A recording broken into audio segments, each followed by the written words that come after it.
Coming to the symposium today. I want to start off by thanking Madeline Martinez for giving me the opportunity to come up here and share with you a campaign I've been working on. I believe I share the same goals all these other people in the panel and many of you in the audience, bringing industrial hemp back to American agriculture. Last fall I wrote a song called Hemp Anthem, and I'm going to do the lyrics to it as like a spoken word, and that'll give you just a starting point for where I'm coming from and what hemp Christianity is in my mind. It goes like this. Hey now, what are we going to do now we've seen an inconvenient truth? It's time to shake off all the sand, rise on up, and take a stand. We all know that we're facing problems. Open minds are going to help us solve them. We've got to put all our options on the table as we try to chart a course to help our planet grow more stable. Hemp's a crop you've all heard about before. The last time we could grow here was during the Second War. Since that time, Congress has chosen to ignore it, a course of action that we cannot afford. Hey now, what are we going to do now we've seen inconvenient truth? It's time to shake off all the sand, rise on up, and take a stand. You know we'll have to take it to the streets to let our farmers grow H-E-M-P. Anything that you make with cottonwood or oil can be made from a plant that springs up from the soil. It doesn't require tons of toxic pesticides, unlike those cotton crops where they spread them far and wide. We've got to stop the logging of so much of our soil. Let's plant hemp instead and we can reap a price-yielding harvest. Hemp's potential is beyond our imagination. Won't you help me in waking up the nation?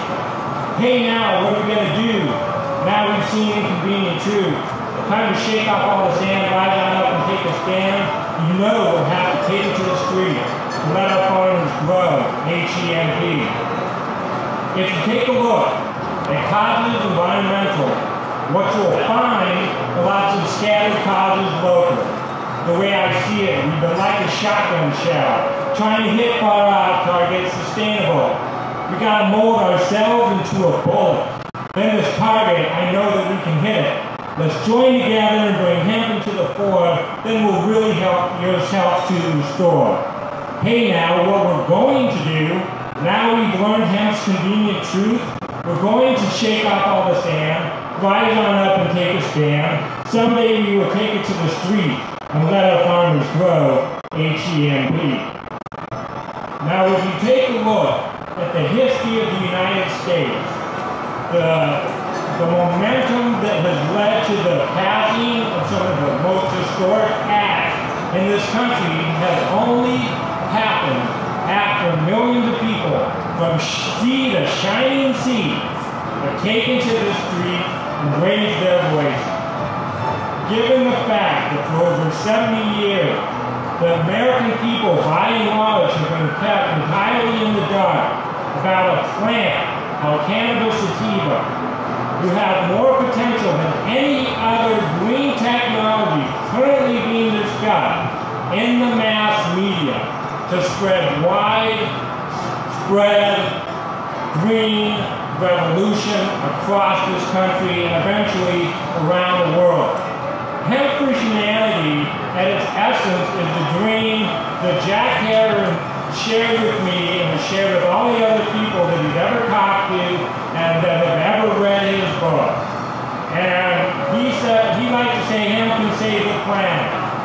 I agree with him. I would like to say, though, that more people might have a stronger reaction to hemp can lead us to a sustainable future.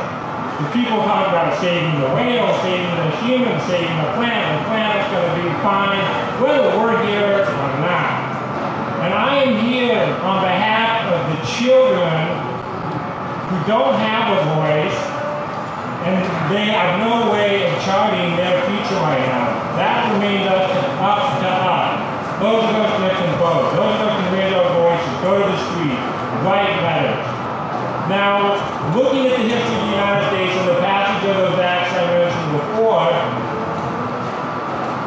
where most of these movements have originated has been on college campuses.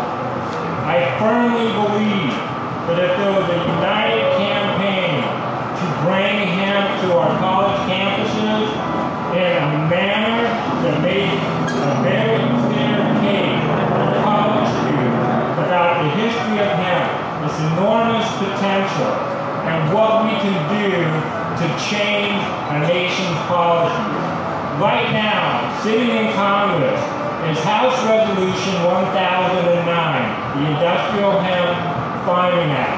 And whether or not this act goes far enough towards maximizing what is possible with hemp, it is a crucial first step for us to take to create a sustainable future. Right now, this bill was reentered into Congress, got a new number, H.R. 1009. It was reentered into Congress in February of 2007. That act right now has between 13 and 15 co-sponsors. Only 13 or 15 of our elected representatives have enough courage and intelligence to recognize the benefits of this plant and to affix their name to a piece of legislation that can really revolutionize this country.